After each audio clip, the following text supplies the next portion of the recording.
안녕하세요. 요한계시록 9장 1절에서 21절입니다. 1절. 다섯 번째 천사가 나팔을 불었습니다. 그때 나는 하늘에서 땅으로 떨어진 별 하나를 보았는데 이 별은 무저갱의 열쇠를 받았습니다. 다섯째와 여섯째 나팔 재앙의 환상을 소개하는데 9장 전체를 할애하는 것은 다섯, 여섯 번째 재앙이 얼마나 심각한 것인지를 알 수 있습니다. 두 재앙은 일곱 번째 나팔 재앙으로 연결될 일곱 대접 재앙이 얼마나 두려운 것이 될지 암시해주는 역할을 합니다. 땅으로 떨어진 별은 이사야 14장 12절에서도 너 아침의 아들 계명성이여 어찌 하늘에서 떨어졌으며 했듯이 또 예수께서도 누가복음 10장 18절에서 사단이 하늘로서 번개같이 떨어지는 것을 보았노라 하셨듯이 사탄으로 봅니다. 사탄이 무저갱의 열쇠를 받은 것은 수동태로 사탄이 가진 권세의 근원이 하나님임을 드러냅니다. 예수 그리스도는 사망과 음부의 열쇠를 가졌습니다. 사탄이 큰 권세를 지닌 것은 분명하지만 역사의 주관자이신 하나님이 허용하시는 범위 안에서만 활동할 수 있는 제한적 존재인 것입니다. 무저갱은 하나님께서 하늘 위의 물과 하늘 아래 물을 나누실 때 땅 아래에 가두어둔 물과 관련된 웅덩이를 가리키는 용어입니다. 이 깊은 웅덩이는 타락한 영들을 가두어두는 감옥으로 사용되었고 악한 짐승들의 거처이며 사탄이 천년 동안 결박될 장소입니다. 2절. 별이 무저갱을 열자 거대한 용광로에서 나는 듯한 연기가 무저갱에서 올라왔고 해와 공기가 무저갱의 연기로 인해 어두워졌습니다. 구약 의경 에녹 1서에 의하면 무저갱에는 뚜껑이 있어 자물쇠로 잠그도록 설계되어 있습니다.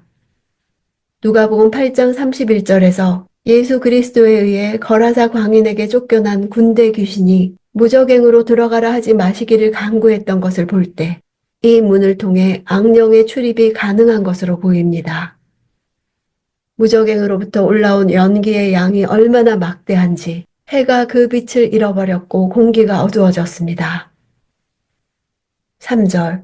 그리고 그 연기 속에서 메뚜기들이 땅으로 나오니 땅의 전갈들이 권세를 가진 것처럼 메뚜기들에게 권세가 주어졌습니다. 무저갱으로부터 올라온 자욱한 연기는 여호와께서 시내산에 강림했을 때를 쉽게 연상시킵니다. 즉 자욱한 연기는 신적 현현의 이미지를 드러냅니다. 요한은 자신이 경험한 환상을 의도적으로 여호와의 시내산 강림 사건과 결부시킴으로써 이에 준하는 존재의 출현을 암시하고 있는 것입니다. 이어지는 메뚜기의 능력은 거의 신적 존재를 방불케 합니다. 메뚜기는 출애굽기에 애굽에 내린 메뚜기 재앙과 요엘서에 언급된 메뚜기에 의해 황폐하게 될 이스라엘의 이미지와 연결됩니다. 일반적으로 구약 성경에서 메뚜기는 멸망의 상징이며 마귀적인 권세를 지닌 존재입니다. 이러한 존재의 등장은 여호와의 날, 곧 진노의 날에 대한 전조입니다. 권세가 주어졌다는 것은 메뚜기의 권세가 비록 사람에게 치명적 피해를 입힐 수 있는 전갈의 권세와 같은 것이라 하더라도 그것은 주어진 것입니다. 그러므로 하나님이 보호하시는 자에게는 그 권세가 미칠 수 없습니다. 예수께서도 누가복음 10장 19절에서 내가 너희에게 뱀과 전갈을 밟으며 원수의 모든 능력을 제어할 권세를 주었으니 너희를 해할 자가 결단코 없으리라고 하셨던 것입니다. 4절. 메뚜기들은 땅의 풀이나 각종 푸른 것이나 각종 나무는 해치지 말고 이마에 하나님의 인을 받지 않은 사람들만 해치라는 명령을 받았습니다.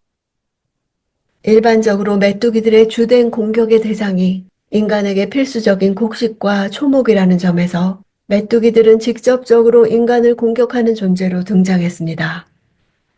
그러나 출애굽 당시 애굽에 내려진 재앙으로부터 이스라엘 백성만은 보호받았던 것처럼 하나님의 임받은 새 이스라엘 백성 역시 메뚜기의 해를 당하지 않습니다. 임받은 사람들은 하나님의 소유로서 하나님의 보호 속에 있다는 사실을 분명하게 드러냅니다. 5절. 그러나 이 메뚜기들은 그들을 죽이지는 말고 5달 동안 괴롭히기만 하라는 허락을 받았는데 그 괴롭힘은 전갈이 사람을 쏘아 괴롭히는 것과 같았습니다. 괴롭히다는 단어는 시금석으로 금속의 순도를 시험하다라는 뜻입니다. 괴롭히는 목적은 그들로 회개토록 하기 위함입니다. 5달은 일반적으로 봄에 태어나서 여름이 끝날 때쯤 죽은 메뚜기의 생존 기간에서 취해진 것이거나 혹은 메뚜기의 침략 위험이 상존하는 건기와 일치하기 때문에 취해진 것일 수 있으나 상징적인 의미를 지닙니다. 10이 충만과 완전을 나타내는 수이므로 5는 모자람과 결핍의 의미를 나타냅니다. 즉 매우 짧은 기간을 의미해 하나님의 심판이 무한정 계속되지 않는다는 사실을 말해줍니다. 7절 메뚜기들의 모양은 전투 채비를 갖춘 말들 같고 그들의 머리에는 금으로 만든 듯한 관 같은 것이 씌워져 있고 그들의 얼굴은 사람의 얼굴과 비슷하고 요한의 환상에 등장한 메뚜기는 곤충이 아니라 말들을 닮은 존재로서 그 크기가 말들을 연상시킬 정도로 컸음을 보여줍니다. 전투 채비를 갖춘 말들이란 무장한 말들을 말합니다. 그들 머리에 쓴 것은 정확하게 관이 아니라 금으로 만든 듯하고 관 같은 것입니다. 화려한 듯 보이지만 실제로는 거짓된 메뚜기의 속성을 나타내는 것입니다. 요한은 의도적으로 메뚜기가 실제를 모방한 거짓 존재에 불과하다는 점을 폭로합니다. 금면류관이 십자가에서 어린 양으로 죽으시고 승리하사 만유를 통치하시는 예수 그리스도에게 적합한 것과 같이 이를 모방한 가짜 금면류관에 관한 언급은 죽음에 대해 승리하사 만유를 다스리시는 예수 그리스도를 모방한 거짓 존재로서의 메뚜기의 거짓 승리자, 거짓 통치자의 면모를 적나라하게 드러냅니다. 사람의 얼굴과 비슷하다는 묘사 역시 예수 그리스도와 관련지어 이해할 수 있습니다. 사람과 짐승이 기괴하게 결합된 메뚜기는 단순한 곤충으로 이해되어서는 안 되는 것입니다. 8절 또 그들의 머리털은 여인의 머리털 같고 그들의 이빨은 사자의 이빨과 같았습니다. 인간과 짐승의 혼합으로 제시된 메뚜기의 실제 모습은 미혹될 만한 매력적인 것으로 여겨질 수도 있습니다. 겉모습은 금처럼 휘황찬란하고 매혹적이며 심지어 예수 그리스도를 모방하는 듯 하지만 실상은 전혀 그렇지 않은 것입니다. 여인의 머리털로 위장한 존재로서 한마디로 말해 거짓의 아비인 마귀의 권세를 상징하는 존재입니다. 이빨이 사자의 이빨과 같음은 메뚜기의 사나움을 상징합니다. 11절 그들은 무저갱의 사자를 자기들의 왕으로 삼고 있었는데 그 이름은 히브리 말로는 아바돈이고 그리스 말로는 아볼로온입니다. 파괴자라는 뜻의 아볼로온은 남성 명사입니다. 헬라의 신 아폴로와 관련된 것으로 이해되기도 합니다. 헬라의 신 아폴로를 모방하는 로마 황제들에 대한 반어적인 암시라고 할 수 있습니다. 네로와 도미티아누스는 자신들이 아폴로의 성육신이라 주장했고 아우구스투스는 황실무도회에서 아폴로 역을 맡기를 즐겨했습니다. 요한은 로마 황제들은 악의 파괴자이며 사실상 사탄의 졸개에 불과하다는 패러디를 하고 있습니다. 14절 그 음성이 나팔을 가진 6번째 천사에게 이르기를 큰 강 유프라테스에 묶여있는 네 천사를 풀어주어라 하니 유프라테스 강은 이스라엘을 침공할 때 반드시 건너야만 하는 강이었습니다. 이스라엘에게 있어 팔레스틴 북쪽으로부터 침공해왔던 아수르, 바벨론, 바사가 유프라테스 강 건너 존재했던 대표적인 대적입니다. 로마 제국의 편에서 보자면 강 건너편에는 당시 그들이 가장 두려운 대상으로 여겼던 기마민족 파르티아 전사들이 자리 잡고 있었습니다. 주후 62년에 로마가 파르티아 군대에 참패한 적이 있었습니다. 로마는 언제나 파르티아인들을 두려워했습니다. 여기서 요한은 구약의 북방으로부터 침공한 과거의 적들을 이스라엘이 아닌 로마에 적용합니다. 파르티아에 대한 로마의 노이로제를 활용하여 심판의 두려움을 고조시키고 있는 것입니다.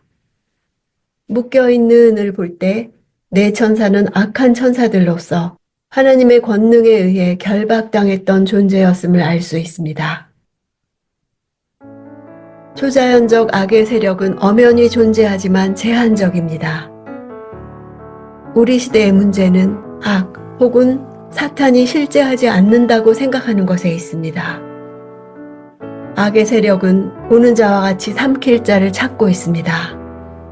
그러나 우리가 기억해야 할 것은 사탄은 전능한 존재가 아니라는 것입니다. 하나님의 허용 범위 안에 활동할 뿐입니다. 하나님의 허락 없이는 아무것도 일어나지 않습니다. 주님이 이 땅에 최종적인 심판을 내리실 때까지 우리가 해야 할 사명은 세상에서 내 한 목숨 지켜내는 삶이 아니라 세상이 돌아오기를 목 놓아 부르는 것입니다.